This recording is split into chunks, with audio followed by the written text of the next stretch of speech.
Hello दोस्तों, आपका फिर से स्वागत है आज के हमारे न्यू वीडियो में। तो चलिए शुरू करते हैं आज के हमारे न्यू वीडियो।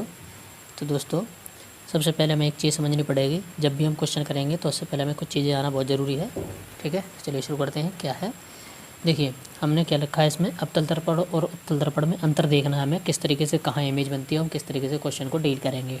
ठीक है, तो सबसे पहले हमें देखना पड़ेगा कि जब वस्तु अनंत और वक्रता केंद्र के बीच में रखी हो तो उसके प्रतिबिंब कहाँ बनता है, आवर्धन क्या होता है, उसका साइन क्या होता है। सबसे इम्पोर्टेंट है कि जब भी आप क्वेश्चन करेंगे तो इसके साइन का आना। अगर आपको साइन नहीं आते तब आपका क्वेश्चन करना वेस्ट हो जाएगा। ठीक है, तो चलिए देखते हैं। देखिए सबसे पहले हमने रखा है वस्तु को, सबसे पहला पॉइंट हमारा ये वाला होगा, जब वस्तु अनंत पर हो। जब भी वस्तु अनंत पर होगी तो उसका प्रतिबिंब कहाँ बनता है, हमारा फोकस केंद्र पर बनता है। ठीक है, उल्टा होता है और दर्पण के सामने ही बनता है। तो हमारी सारी दूरियां, जितनी भी दूरियां होंगी सब किस में होंगी, माइनस में। यू हो, वी हो, एफ हो, तीनों माइनस में आएंगी क्योंकि इधर की तरफ आएगी। यहाँ ध्रुव से यहाँ तक की दूरी यू माइनस में, वी भी माइनस में और एफ भी माइनस में। अब हमें ध्यान रखना होगा यू और आई के बारे में, ओ और आई के बारे में। तो ऑब्जेक्ट तो हमारा अक्ष के ऊपर है तो ये हमेशा प्लस, और अगर प्रतिबिंब नीचे आ रहा है बन के तो उसे हम लेंगे माइनस।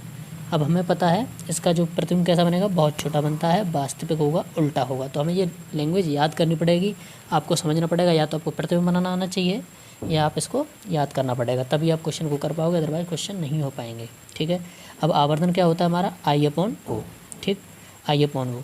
अब हम मान लेते हैं, अब देखो साइन देखते हैं। सबसे पहले आई क्या है हमारा, माइनस, ओ क्या है हमारा, प्लस। तो आवर्धन हम किस में आएगा, हमारा माइनस में आएगा। तो जब भी अगर ऐसा बोल दे क्वेश्चन में कहे प्रतिबिंब बहुत छोटा है, वास्तविक है और उल्टा है, तो हमें आवर्धन कैसा लेना है, माइनस का लेना है। ठीक है, अब इसमें हमें देखना है कि एम की वैल्यू लेस देन 1 आ रही है, 1 से ज़्यादा आ रही है। तो सपोज़ कर लो अगर ये प्रतिबिंब 10 सेंटीमीटर का हो, वो वस्तु अगर 10 सेंटीमीटर की हो तो प्रतिबिंब कितने का बना हमारा, 0.1 सेंटीमीटर का। मतलब बहुत छोटा बन रहा है ना। ठीक है ना, बहुत छोटा बन रहा है, इसका मतलब 10 से तो बहुत छोटा ही होगा। तो हमने वैल्यू को पुट किया 0.1/10, तो यहाँ से 0.0 बनाया, मतलब एम की वैल्यू लेस देन 1 आई। ठीक है, हमें इस माइनस से मतलब नहीं है, हमें इससे मतलब है कि 1 से कम आ रहा है या 1 से ज़्यादा आ रहा है। कभी कभार एक नंबर में पूछ लेता है, वैसे कभी पूछा नहीं है, बट बड़े बड़े एग्जाम में पूछ लेता है कि एम लेस देन 1। अब हम वस्तु को कहाँ रखेंगे, अनंत और वक्रता केंद्र के बीच। तो जब भी अनंत और वक्रता केंद्र के बीच में रखते हैं तो उसका प्रतिबिंब कहाँ बनता है, वक्रता केंद्र और फोकस केंद्र के बीच बनता है, उल्टा बनता है। ठीक है, और वास्तविक होता है इसके सामने। तो हमारा यू भी माइनस में आएगा, वी भी माइनस में आएगा, एफ भी माइनस में आएगा, क्योंकि हमारी सारी दूरियाँ ध्रुव के इधर साइड में आ रही हैं अभी भी।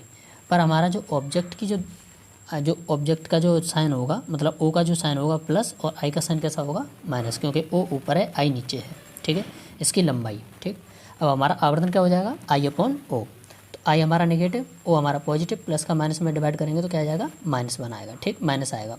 अब इसमें क्या कह रहा है, प्रतिबिंब जो बन रहा है वो छोटा है, बहुत छोटा नहीं है, छोटा है। सपोज़ कर लो अगर ये 10 सेंटीमीटर की लंबाई का होता तो ये 1 सेंटीमीटर का प्रतिबिंब बन जाता। तो हम क्या करेंगे, इसमें वैल्यू पुट करके देखेंगे, आई 1 सेंटीमीटर, ओ 10 सेंटीमीटर, तो यहाँ से 0.1 के समथिंग आएगा। ठीक है, जो कि 1 से छोटा होगा, तो एम लेस देन 1 हो जाएगा। ठीक है, हमारी ये वाली कंडीशन हो गई, हमें साइन का भी पता चल गया। अब हम इसमें देखते हैं, जब वस्तु कहाँ रखी हो, वक्रता केंद्र पर। जब वस्तु वक्रता केंद्र पर रखी होती है तो उसका प्रतिबिंब कैसा बनता है, वस्तु पर ही, वो वक्रता केंद्र पर ही बनता है और उतने ही साइज का बनता है। तो यू भी इधर, वी भी इधर, एफ भी इधर, तीनों साइन कैसे, नेगेटिव। ठीक है, ओ ऑब्जेक्ट की लंबाई ऊपर है अक्ष के और प्रतिबिंब की लंबाई नीचे है, तो ओ पॉजिटिव, आई नेगेटिव। यहाँ से आई अपॉन ओ करेंगे तो यहाँ से माइनस और प्लस, ये क्या हो जाएगा, माइनस हो जाएगा। ठीक है, अब जितना प्रतिबिंब का 10 सेंटीमीटर का, वो वस्तु 10 सेंटीमीटर की थी, तो प्रतिबिंब भी उतने ही सेंटीमीटर का बनेगा। ठीक है, तो 10/10 इजिकल टू 1। तो एम इजिकल टू क्या आया हमारा, 1 आया। तीसरा क्या है, जब वस्तु कहाँ रखी हो, हमारी वक्रता केंद्र और ध्रुव के बीच में, तो हमारा प्रतिबिंब कैसा बनेगा, अनंत और वक्रता केंद्रों के बीच में बनेगा, परंतु इससे ये बड़ा होगा। ठीक है, अगर ये 10 सेंटीमीटर का है तो ये 15 सेंटीमीटर का बन जाएगा। ठीक है, तो दूरियां अभी भी इधर की साइड आ रही हैं, यू वी एफ तीनों इधर आ रही हैं, तो मतलब तीनों माइनस में। ठीक है, ओ अक्ष के ऊपर है, आई अक्ष के नीचे है, तो ये प्लस ये माइनस, और आवर्धन क्या होता है, आई अपॉन ओ।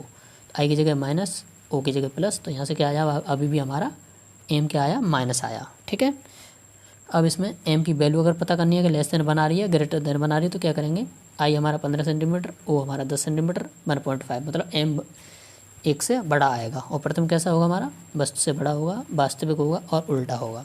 ठीक, चौथी स्थिति क्या है हमारा, पाँचवीं, कि जब वस्तु कहाँ पर रखी हो, फोकस केंद्र पर रखी हो। तो फोकस केंद्र पर रखी हो तो उसका प्रतिबिंब हमेशा अनंत पर बनता है और बहुत बड़ा बनता है। कैसा बनता है? बहुत बड़ा।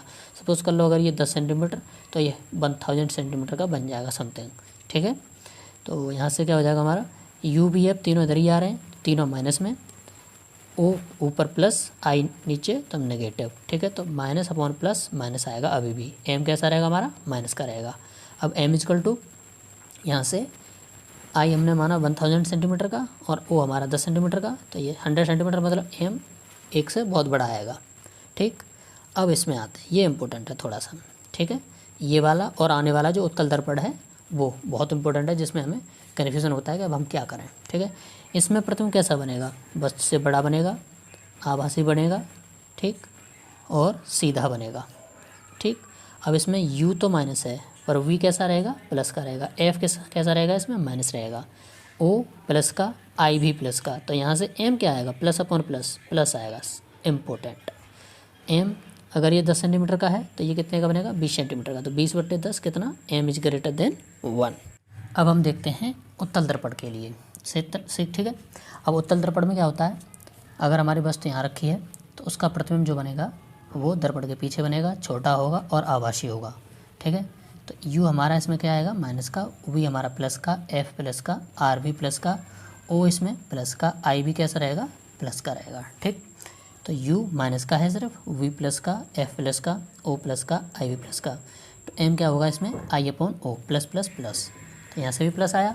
अब ये मान लो, सपोज़ कर लो ये अगर 5 सेंटीमीटर की है तो ये किस तरीके, सपोज़ कर लो अगर ऑब्जेक्ट 10 सेंटीमीटर का है तो आई कितने का बनेगा? 5 सेंटीमीटर का। तो 5/10 0.5, तो लेस देन बनाया, ठीक है। तो प्रतिबिंब कैसा बना? छोटा, आभासी, सीधा। अब इसमें अवतल दर्पण और उत्तल दर्पण की जो लास्ट वाली स्थितियाँ होती हैं जिसमें वस्तु कहाँ रखी हो, फोकस केंद्र और ध्रुव के बीच में, और यहाँ पर अनंत और ध्रुव के बीच में वस्तु रखी होती है, तो इसमें प्रतिबिंब कैसा बनता है?